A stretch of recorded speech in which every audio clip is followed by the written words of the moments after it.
Bismillahirrahmanirrahim. Alhamdulillah wassalatu wassalamu ala Rasulillah wa ala alihi wa sahbihi wa man walah. Pertanyaan pertama yang kipas-kipas.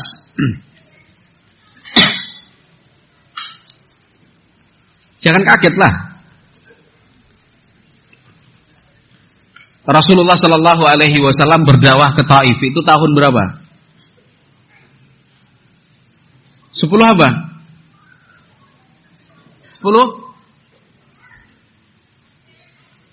10 kenabian. Maksudnya 10 kenabian itu apa?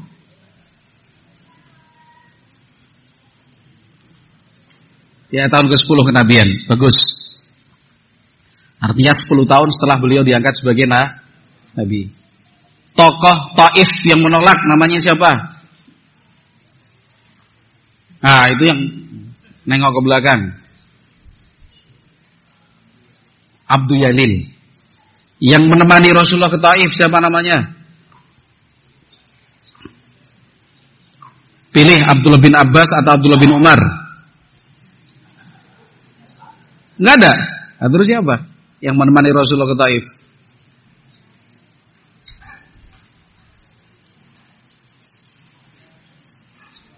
Hah? Siapa? Enggak tahu juga. Siapa? Zaid bin Harithah radhiyallahu anhu yang memberikan jaminan perlindungan masuk ke Mekah.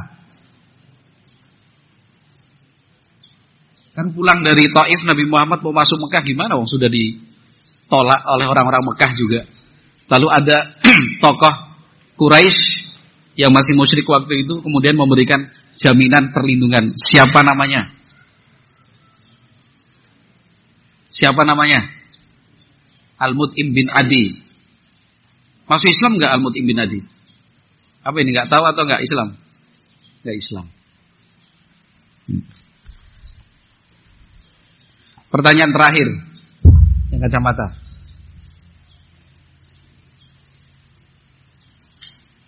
Ini. Iya, yang kacamata ini. Pertanyaan terakhir. Kamu diminta tetanggamu untuk mengajari Al-Quran. Sehari, 2 hari, 3 hari, sekali, 2 kali, 3 kali, 4 kali. Susah dia belajar. Apa yang kamu lakukan? Gak bisa-bisa tetanggamu itu. Apa yang kamu lakukan? Sabar. Sabarnya gimana? Sabarnya sudah cukup sampai di sini saja atau kamu belajar ke orang lain saja? Tetap ngajar? Gak bisa-bisa dia itu. Sebulan 2 bulan gak bisa-bisa juga dia. Berdoa, ya ini yang saya maksud ini. Bagus, ini yang saya maksud. Jadi apa? Bentuk real atau konkret di lapangan bersabar itu juga berdoa. Ya. Itu mohon maaf jarang sekali kita lakukan itu. Kita cuma menyampaikan, menjelaskan, tapi kalau berdoa kepada Allah Subhanahu wa taala supaya orang-orang yang kita sampaikan itu bisa menerima dan mendapat hidayah, jarang sekali kita lakukan. Dan itu adalah karakteristik seorang guru yang baik, juga orang tua yang perhatian kepada anak. Ya. Guru yang baik itu dia akan sering mendoakan murid-muridnya tanpa harus dia ceritakan kepada murid-muridnya, kalian ini tiap malam saya doakan masih gini aja. Enggak juga. Dalam sendirinya dia mendoakan, ya Allah berikanlah hidayah untuk murid-murid saya. Ya Allah jadikanlah murid-murid saya anak-anak yang saleh.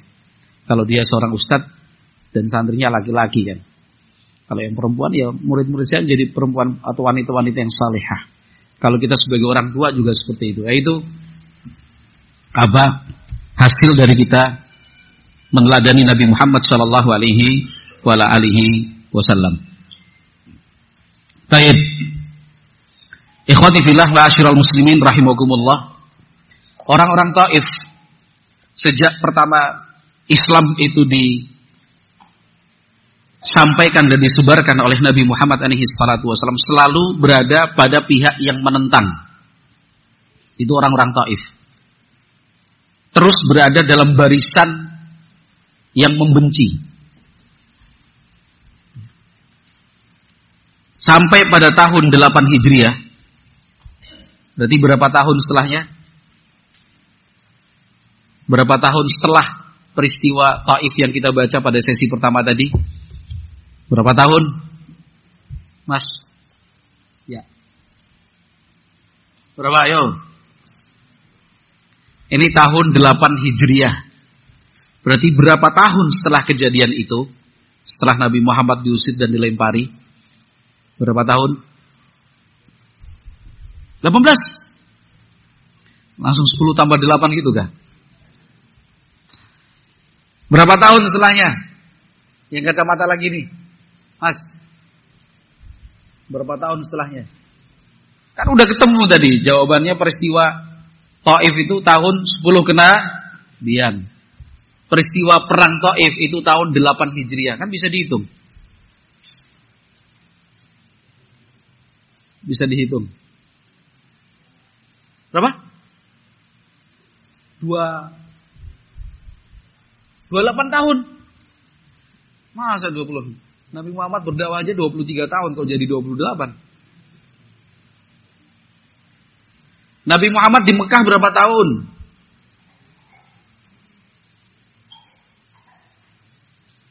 Di Mekah berapa tahun di Mekah? Hah? 12. Bener. Di Mekah berdakwah berapa tahun? Totalnya Nabi Muhammad kan berdakwah 23 tahun. 10 tahun di Mekah, 10 tahun di Madinah, 13 tahun di Mekah. Kan begitu. Ini kejadiannya 10 Kenabian. Berarti 10 tambah 3 tambah 8. 10-nya kan sudah diambil. Berarti 8 tambah 3. Berarti berapa belas tahun? Kurang lebih lah. Kita nggak hitung bulannya. Kurang lebih 11. Artinya 11 tahun kemudian orang-orang Taif ini masih berada dalam barisan yang membenci dan menentang. Mereka membantu orang-orang Hawazin, kabilah besar juga di sana, dalam peperangan Hunain, Fathu Makkah, Ramadan tahun 8 Hijriah. Kemudian dilanjutkan perang Hunain di bulan Syawal. Dalam perang Hunain musuh kalah. Mereka lari menuju ke 3 arah, tapi yang paling banyak mereka kemudian berlindung ke benteng-benteng di Taif. Karena Hunain itu letaknya antara Mekah dengan Taif, tapi naik sedikit ke atas. Jadi kalau ini Mekah, ini Taif bukan tengah-tengahnya di sini, tapi naik sedikit di atas. Lembah Hunain. Sebelah sini ada namanya desa Ji'ranah. Fathu Makkah menuju Hunain. Karena orang-orang kumpul di sini musuh-musuh. Kalah, ini lari ke Taif. Yang lainnya ada lari ke sana, lari ke sini. Tapi yang paling banyak mereka berlindung ke benteng Taif. Watahassanu biha. Mereka melarikan diri dan berlindung di benteng Taif. Nah, Nabi Muhammad SAW membawa pasukan yang inti untuk mengejar ke Taif. Karena pasukan musuh paling banyak ke sana. Itu yang kemudian dikenal sebagai perang Taif atau pengepungan benteng Taif. Nah. Oh ya. Baik. Benteng itu dikepung. Dan benteng itu cukup berat. Karena sekali lagi Taif itu sudah daerah tinggi, pegunungan batu, bentengnya di atas gunung-gunung atau bukit-bukit batu itu. Posisi mereka jauh lebih menguntungkan. Ada yang mengatakan dikepung selama 40 hari, ada yang bilang 20 hari, ada juga yang berpendapat beberapa belas hari, 18, 15 hari, tapi cukup lama lah masa pengepungan itu. Kaum muslimin banyak mengalami kerugian, apalagi pada serbuan benteng yang pertama. Karena orang-orang Taif itu menghujani kaum muslimin dengan anak-anak panah. Jelas ya, kita posisi lebih rendah, mereka di atas sana. Ya kan? Untuk naik ke benteng sana udah tinggal dihujani aja sama anak-anak panah. Ya. Bahkan dalam satu kesempatan ada 12 sahabat yang gugur dalam penyerbuan itu. Sementara pihak musuh tidak mengalami kerugian apa-apa. Sekali lagi bisa dibayangkan, bentengnya di atas sana, ini mau naik tinggal dilempari, dihujani pakai anak panah aja. Ini dari bawah memanah ya, naik melemah kekuatannya. Tombak jelas gak mungkin. 12 sahabat meninggal dunia. Sebagiannya kemudian luka-luka. Sehingga pasukan kemudian ditarik mundur oleh Nabi Muhammad SAW. Setelah itu Nabi Muhammad SAW menggunakan teknik manjanik, melempar batu itu pakai alat. Karena dari jauh. Ya memang sempat terjadi, tapi tetap saja mereka nggak bisa ditembus bentengnya. Akhirnya Nabi Muhammad SAW memerintahkan untuk menjatuhkan mental orang-orang Taif. Kebun-kebun anggur milik mereka itu dibabatin. Tadi sudah kita terangkan di sesi yang pertama bahwa Taif itu kan penghasil sayur mayur dan buah-buahan, termasuk anggur. Kebun-kebun anggur itu banyak. Nabi Muhammad perintahkan potong, tebang. Itu untuk menjatuhkan mental mereka. Setelah itu dibakar lagi. Ketika hal itu dilakukan, orang-orang Taif meminta dengan sangat, ya, atas nama Allah dan hubungan silaturahmi di antara mereka. Jangan lakukan itu. Diterima oleh Nabi SAW. Itu kan sikap adilnya Nabi SAW. Kalau sudah nyebut nama Allah, ya sudah, jangan dilanjutkan. Padahal sebelumnya udah mulai ditebangin itu. Ya siapa yang gak jatuh mentalnya? Oh, mereka hidup dari perkebunan. Capek-capek mereka menanam. Anggur adalah produk dagang mereka. Nah, dalam proses pengepungan itu, di antara yang terjadi, Nabi Muhammad SAW mengumumkan, pokoknya para budak yang ada di dalam benteng itu kalau turun dan bergabung dengan kaum muslimin, merdeka dia.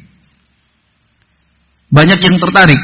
Disebutkan dalam suatu riwayat di dalam Sahih Bukhari ada 23 budak yang kemudian turun dari benteng bergabung dengan kaum muslimin.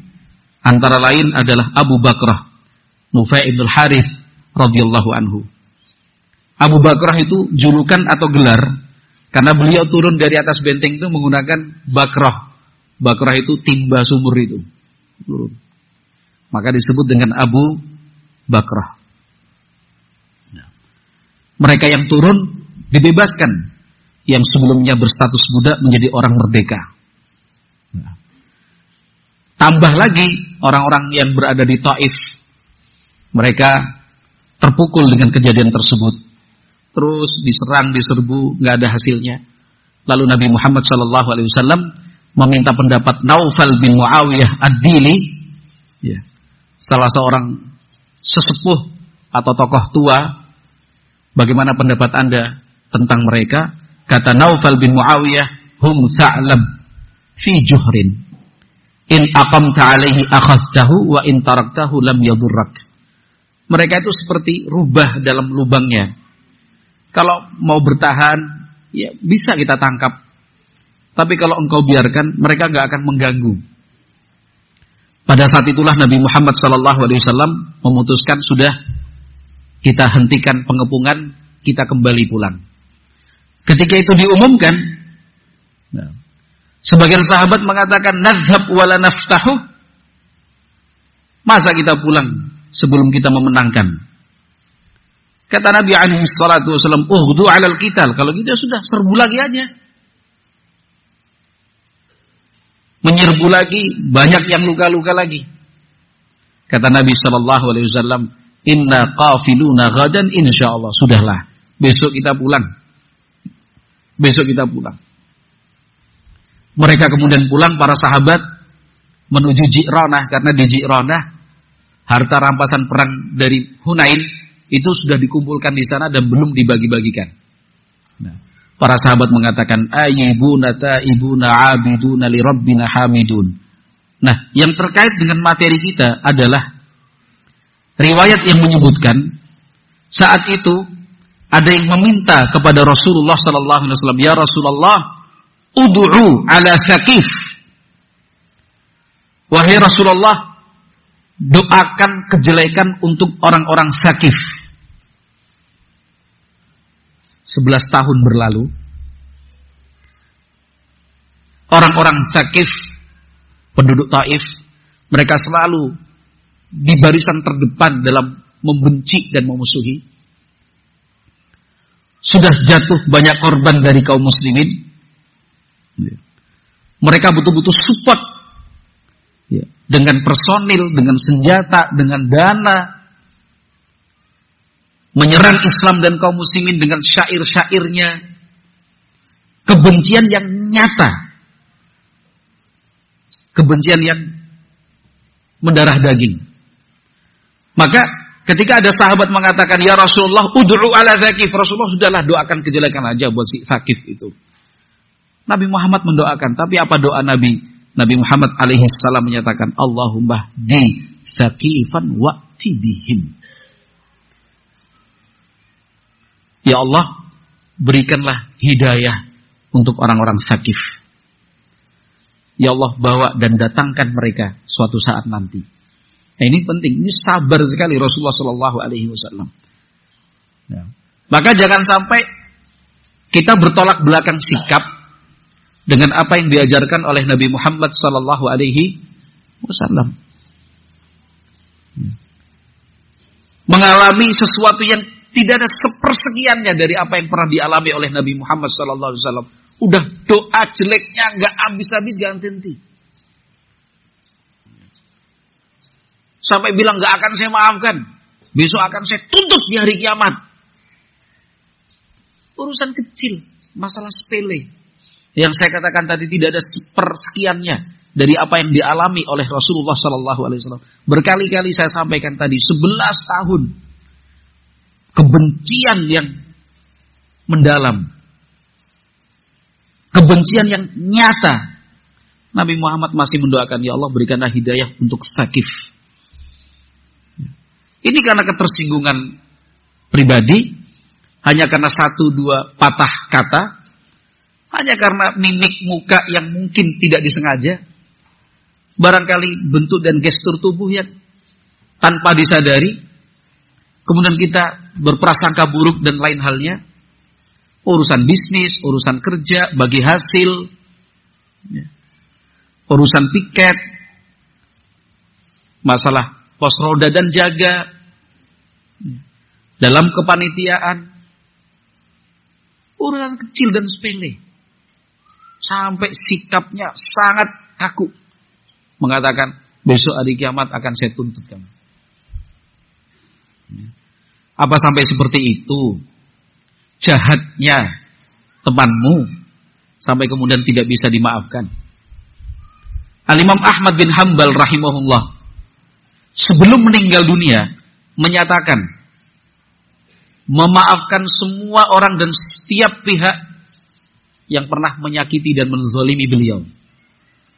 Para khalifah-khalifah, para algojo-algojo, karena beliau dipenjara, beliau dicambuk, beliau disiksa, beliau difitnah, beliau dituduh. Imam Ahmad bin Hanbal, kita udah tahu ceritanya seperti apa. Itu bukan sebulan 2 bulan, bertahun-tahun beliau disakiti, dizalimi. Tapi sesaat sebelum meninggal dunia beliau katakan, saya maafkan semuanya. Sipir-sipir penjara, algojo-algojonya yang dulu mencambuk beliau, rahimallahu ta'ala, beliau bilang, saya maafkan semua. Ditanya sama orang, wahai imam, kenapa engkau maafkan mereka? Kata Imam Ahmad bin Hanbal rahimahullah, saya tidak ingin seorang muslim disiksa oleh Allah Subhanahu wa taala karena saya. Ya. Bisa dipahami kata-kata Imam Ahmad ini?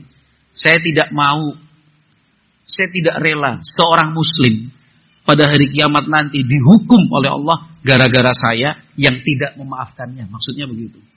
Tidak, saya maafkan aja. Nah, ini kan lapang dada yang luar biasa. kebesaran jiwa yang sangat istimewa. Nabi Muhammad alaihi salatu wasallam, Allahumma di sakifan wa'ti bihim. Doa ini diucapkan oleh Nabi Muhammad alaihi salatu wasallam itu dengan penuh keyakinan dan seluruh harapan. Bukan cuma sekedar berdoa. Allah Azza wa Jalla mengabulkan doa Nabi Muhammad sallallahu alaihi wasallam. Ini juga berlaku untuk siapa saja. Seorang anak yang ingin mendakwahi orang tuanya, jangan putus-putus untuk mendoakan, ya Allah berikanlah hidayah untuk ayah dan ibuku. Kepada seorang suami yang sudah ngaji, tapi istrinya masih sulit untuk dibawa thalabul ilmi, bahkan menentang, bilang malu, minta untuk diceraikan saja, ya. Menyesal menikah dengannya, tidak perlu dikasari dan jangan dikasari. Tapi doakan, ya Allah berikanlah hidayah untuk istriku. Seorang istri juga seperti itu, jangan terburu-buru minta diceraikan suaminya. Hanya karena istrinya sudah mau ngaji, sudah berhijab syar'i, ya. Tapi ternyata suaminya masih sholat pun kadang iya kadang tidak, suaminya masih begini dan begitu, sabar. Doakan hidayah.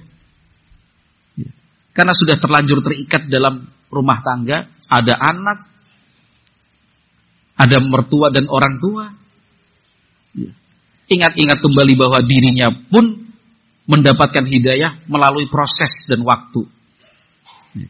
Kita sebagai guru dan ustadz pun sama. Kalau lihat kita punya murid, kita punya anak didik, sulit dia mempelajari, sulit dia menerima pelajaran, susah dia menghafal. Ya. Kita doakan, ya Allah berikanlah hidayah untuk muridku, si fulan, bila perlu disebutkan nama. Orang tua pun juga sama, kalau ternyata diuji oleh Allah Azza wa Jalla, anaknya berperilaku yang tidak baik, jangan putus asa, teruslah berdoa. Berapa tahun tadi Nabi Muhammad SAW dari peristiwa Taif sampai perang Taif? 11 tahun. Kita lanjut. Kemudian pada tahun 9 Hijriah. Tahun 9 Hijriah. Ya.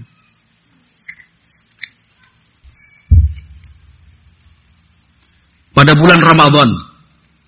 9 Hijriah bulan Ramadan. Berarti berapa tahun setelahnya dari peristiwa perang Taif? Berapa tahun setelahnya tadi? Hah? Kurang lebih 1 tahun. Itu kan Syawal tahun 8. Ramadan tahun 9. Berarti totalnya dari Nabi Muhammad SAW diusir di Taif sampai tahun 9 berapa belas tahun? Berapa? 12 tahun. 12 tahun kemudian. Sepulang Nabi SAW dari Mekah menuju Madinah, di tengah perjalanan ada salah satu tokoh Taif masuk Islam. Namanya Urwah bin Mas'ud Ats-Tsaqafi radhiyallahu anhu. Masuk Islam. Setelah masuk Islam, beliau minta izin untuk pulang kembali ke kaumnya, ke Taif, untuk mengajak mereka masuk Islam. Dalam beberapa keterangan disebutkan sempat Nabi Muhammad SAW merasa berat hati. Tapi Urwah bin Mas'ud tetap ingin karena semangatnya berdakwah. Saya pulang aja. Saya ajak masyarakat dan kaumku untuk masuk Islam. Wa huwa yadhunnu annahum yuti'unahu li'annahu kana sayyidan muta'an fi qaumih. Wa kana ahabba ilaihi min abkarihim. Karena memang dulu, sejak zaman dulu, Urwah bin Mas'ud Ats-Tsaqafi ini itu sangat dihormati, dicintai oleh masyarakatnya. Bahkan lebih dicintai daripada keluarga mereka sendiri. Sampai ke Taif pulang, beliau ajak mereka masuk Islam. Diterima? Tidak. Ditolak. Ditolak begitu saja? Tidak. Ramauhu bin nabli min kulli wajhin hatta qataluh. Urwah bin Mas'ud yang sudah masuk Islam pulang kembali ke Taif, mengajak masyarakatnya masuk Islam, itu justru dibalas dengan hujanan anak panah dari min kulli wajhin, dari berbagai arah. dibunuh rame-rame. Satu orang dipanah dari berbagai arah begini, meninggal dunia. Radhiyallahu anhu. Hatta qataluh, meninggal dunia. Bayangkan, ini kan jahatnya orang-orang Tsaqif. Tokohnya sendiri dibunuh. Pemimpin dan pemukanya saja tidak dihormati. Artinya bukan kemudian sudah kamu pergi saja sana. Tidak cukup sampai di situ. Atau misalkan sudah kamu bukan bagian dari orang Tsaqif lagi, malu kami dengan kamu. Tidak seperti itu. Atau misalkan diikat, dipukuli, dibunuh. Nah, ini saya tekankan berulang-ulang supaya kita mengerti dan memahami bahwa orang-orang Tsaqif itu keras kepala. Namun tetap Nabi Muhammad SAW berharap kepada Allah Subhanahu wa taala. Beberapa waktu setelahnya, mereka akhirnya bermusyawarah, artinya berdiskusi sesama mereka. Kemudian mengambil suatu kesimpulan bahwa kita nggak mungkin lagi tetap begini. Karena yang sana udah masuk Islam, yang sana udah masuk Islam, sana udah masuk Islam. Udah bangsa Arab itu sudah berbondong-bondong masuk Islam. Kita siapa? Pada akhirnya kita akan digilas juga oleh mereka. Sudah. Siapa yang akan berangkat menemui Rasulullah SAW untuk negosiasi? Maka mereka minta Abdul Yalil, tokohnya tadi. Sudah Abdul Yalil saja yang berangkat. Kata Abdul Yalil, nggak mau lah. Jangan-jangan nanti nasibku seperti Urwah bin Mas'ud As-Tsaqafi itu. Saya pulang kalian bunuh. Jadi ngerti karakter kaumnya sendiri. Kata Abdul Yalil, kalau iya, jangan sendirian saya. Ada beberapa perwakilan dari tokoh-tokoh yang ada ini. Akhirnya mereka berangkat. 6 orang tokoh. Satu dari mereka namanya Utsman ibnu Abil As As-Tsaqafi. Ini yang paling muda usianya. Saat itu usianya 27 tahun. Tapi sudah dihormati. Utsman ibnu Abil As As-Tsaqafi. Seorang sahabat yang mulia yang ditunjuk sebagai gubernur daerah Oman, Bahrain, di kekhilafahan Abu Bakar, kemudian kekhilafahan Umar 2 tahun pertama, kemudian beliau diminta untuk memimpin kota Basrah. Basrah kemudian berkembang, memimpin pasukan sampai ke dataran India. Sampai sekarang anak cucu keturunannya masih ada di sana, di daerah Basrah, di daerah Irak. Keturunan dari Utsman ibn Abil As radhiyallahu anhu. Itu yang paling muda. Rombongan 6 orang ini datang sampai di kota Madinah. Nabi Muhammad SAW terima. Bukan, wah ini para penjahat itu. Diterima. Bahkan dihormati sehormat-hormatnya. Mereka disiapkan satu semacam kemah di salah satu sudut masjid.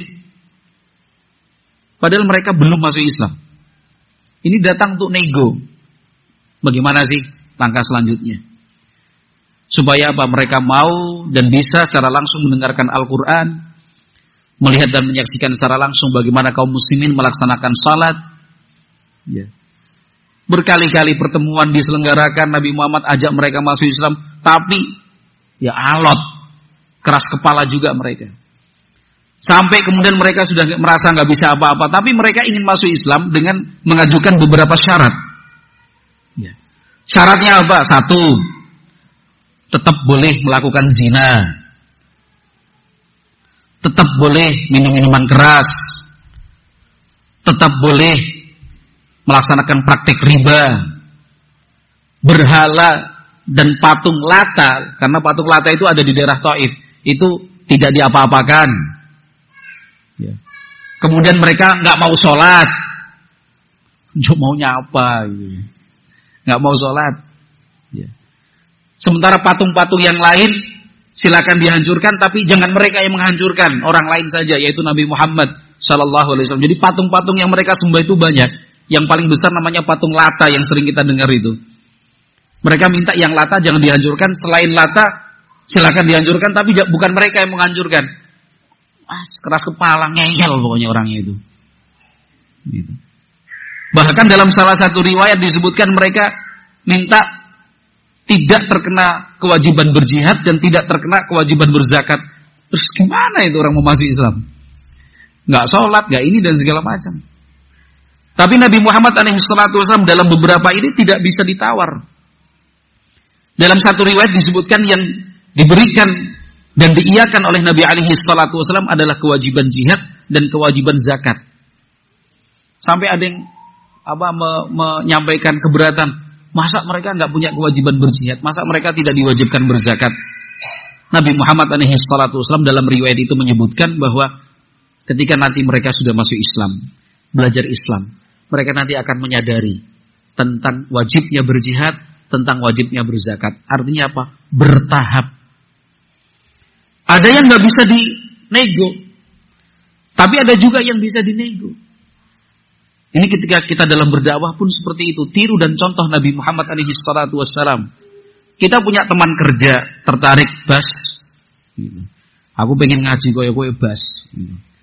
Meng aku tetap nganggo, tetap ngerokok loh bas. Ora iso. Nah, kamu kalau ngerokok nggak boleh ke pondok kami di Bontang sana. Misal. Tapi kan tidak seperti itu Pak Basori. Ya. Atau kita yang lain. Tapi aku tetap ngudut loh bas.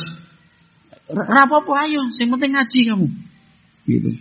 Ayo aku nggak bisa pakai jubah kayak kamu gitu bas. Celananya cingkrang kayak gitu, malu no aku. Yang penting ngaji sudah tau wes. Itu pakaian rokok segala belakangan. Yang penting kamu ketemu Ustaz Rifai dulu. Bener nih bas, nanti aku diece sama ustadzmu. Ora. Nanti ustadzmu baik hati kok. Bertahap dia. Atau misalkan kalau di kalangan putri, ya kan dia punya teman atau punya tetangga. Aku pengen ikut ngaji bu, seperti ibu, kayaknya ibu hidupnya bahagia deh. Gitu. Saya juga pengen seperti ibu. Ya udah berangkat. Pas berangkat ini ummahat yang tetangganya sudah pakai hijab syar'i, tetangganya berdandan dan bersolek kayak ikut pengajian umum gitu. Ya kan pakai perhiasan, pakai gincu, ya kan. Pas pokoknya malah warna bajunya yang norak gitu. Bilang, waduh nggak bisa bu kalau kayak gini bu. Wah, nanti kan. Ya udah. Yang masih baru pertama, orang awam lah. Tertarik saja itu sudah bagus. Ya sudah dibawa.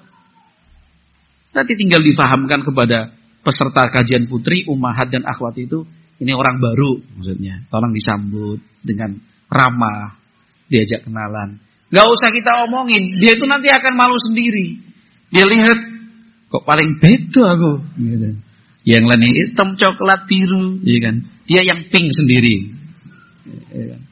Yang lainnya pakai kaos tangan, ini cincin sama gelang cembretek begini, ya kan? Akhirnya malu sendiri. Kalau Allah berikan hidayah untuknya, dia akan ngerti. Oh, tanya, kok pakai baju seperti itu? Iya, seorang perempuan tuh begini. Oh, kok nggak ngasih tahu bu? Ya sudah besok lagi nanti. Ya sudah. Malah kalau beli baju seperti itu di mana? Ya sudah nggak usah beli, saya kasih. Dan itu. Wah nggak enak sama ibu, nggak apa-apa. Saya punya banyak kok. Ya. Begitu bertahap. Ya. Zakat saja masih ya sudah, nggak ada kewajiban zakat, nggak ada kewajiban berjihad. Tapi kalau sholat nggak bisa ditawar. Tetap sholat. Berhala dan patung itu gak bisa ditawar, hancurin. Ya. Kalau masalah riba, zina, minuman keras gak bisa ditawar, berhenti. Nah, Nabi Muhammad SAW kemudian mengiyakan sesuai kesepakatan itu. Pulang mereka kembali ke Taif. Sebelum mereka pulang, mereka minta, ya Rasulullah, tolong tunjuk di antara kami siapa yang menjadi pemimpin dan tokoh kami selanjutnya. Nabi Muhammad SAW memilih yang paling muda, yaitu anak muda Utsman ibnul Abil As, usia 27 tahun, ditunjuk oleh Nabi Muhammad SAW untuk memimpin sebuah kabilah yang keras kepala, yang ngeyelnya seperti itu. Yang paling muda justru ditunjuk. Dan mereka mengatakan, la nughayyiru amiran ammarana bihi Rasulullah SAW. Kita tidak akan mengubah-ubah posisi pemimpin yang ditunjuk langsung oleh Nabi Muhammad SAW. Kenapa Utsman ibnu Abil As ditunjuk?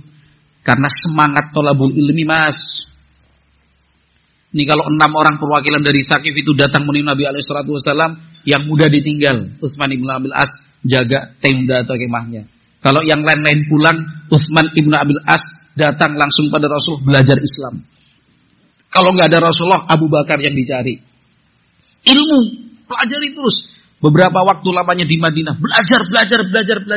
Nabi Muhammad melihat, oh ini orang semangat belajar, orang ini yang paling berilmu, orang ini yang paling ngerti Al-Quran, ditunjuk jadi pemimpin. Layak. Ya. Pulang ke Taif, mereka sepakat, ini harus bersiasat. Ya. Karena mereka mengerti karakter kaumnya itu seperti apa.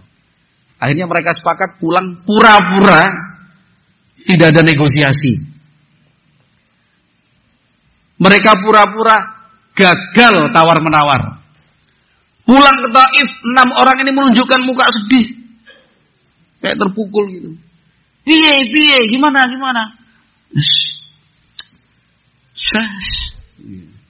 Sehingga ada harapan, ini perang gitu. Ini kita mau diserbu sama Rasulullah ini. Kita mau diperangi sama Muhammad ini. Nah apa ya? Bisa udah. Siap-siap aja lah kita perang pokoknya. Padahal sebelumnya kan mereka sudah kalah mental. Buktinya mereka kirim orang untuk menemui Muhammad untuk negosiasi dan tawar-menawar. Udah. Hari mereka siap-siap semuanya perang sewaktu-waktu kalau diserang. Tapi akhirnya kan mereka sudah mentalnya udah jatuh, nggak ada semangat lagi. Kalah kita ini. Udah lihat masyarakatnya sudah mulai pesimis, putus asa. Kumpulkan. Sebenarnya itu. Sebenarnya ada negosiasi, tawar-menawar, gini. Karena mereka tahu kalau pulang langsung, wah kita harus masuk Islam. Nggak bisa masa masuk Islam? Gagal kalian menego sama Muhammad itu. Itu mereka ngerti wataknya orang-orang Thaqif yang ngeyel dan keras kepala itu. Maka taktiknya seperti itu. Coba ini strategi dalam berdakwah, ya kan? Setelah betul-betul loyo, udah kira-kira nggak ada suara lagi untuk kita lawan, udah lemes semua, baru ya sebenarnya kita itu nggak ada pilihan lain, kita harus masuk Islam. Ya. Akhirnya mereka masuk Islam. Ya. Masuk Islamnya termasuk yang terakhir ketika Nabi Muhammad SAW wafat, banyak kabilah yang murtad, bahkan rata-rata itu murtad.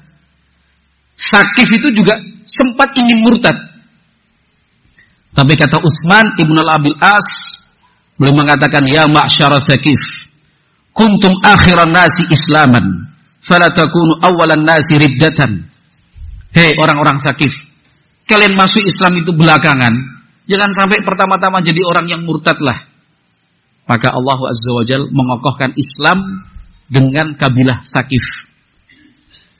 Kabilah Thaqif itu tulang punggung pasukan Islam selain Muhajirin dan Ansar tentunya, dalam memadamkan pemberontakan di daerah. Orang-orang Thaqif itu menjadi pasukan inti Islam untuk melawan mereka yang mengaku-ngaku sebagai nabi.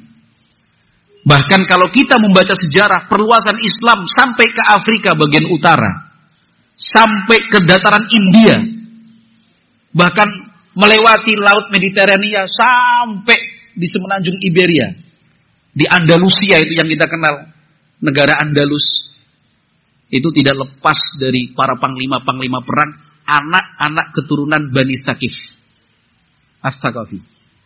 Karena mereka memang kaum dan bangsa yang pejuang, mereka yang memang punya tekad yang kuat, namun setelahnya mereka di atas keislaman. Nah ini adalah buah dari kesabaran berdakwah Nabi Muhammad SAW. Jadi bukan dihitung setahun, 2 tahun, 3 tahun. Apalagi cuma sebulan, 2 bulan, sekali 2 kali. Tapi paling tidak kita menghitung tadi 12 tahun lamanya. Ya. Sejak Nabi Muhammad diusir dari Taif, sampai kemudian Allah mewujudkan doa Nabi SAW, Allahumma hdi Thaqifan wa'ti bihim. Ya Allah berikanlah hidayah untuk Thaqif dan bawa mereka datang. Betul. Nggak dicari, mereka datang sendiri. Tidak didatangi, mereka malah yang rame-rame menemui Nabi Muhammad SAW di kota Madinah. Itu wallahu a'lam bishawab yang bisa saya sampaikan.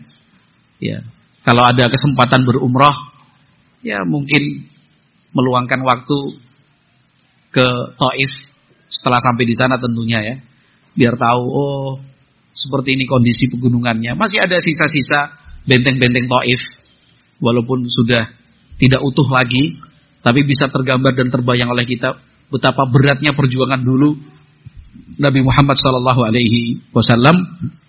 Dan mudah-mudahan Allah Subhanahu Wa Taala memberikan taufik dan hidayah buat kita agar bisa mencontoh dan meneladani Nabi Muhammad SAW. Jadi kesimpulannya kalau ditanya apa oleh-oleh umroh dan ziarah Haramain yang disampaikan pada kesempatan hari ini, jawabannya apa? Sabar. Enggak, maksudnya yang itu sabar. Bukan itu Ustaz yang kami maksud, yang ini sabar pokoknya. Yang itu yang mana? Yang sabar. Ya. Wallahu a'lam bishawab. Subhanakallahumma wa bihamdika asyhadu an la ilaha illa anta astaghfiruka wa atubu ilaik. Assalamualaikum warahmatullahi wabarakatuh.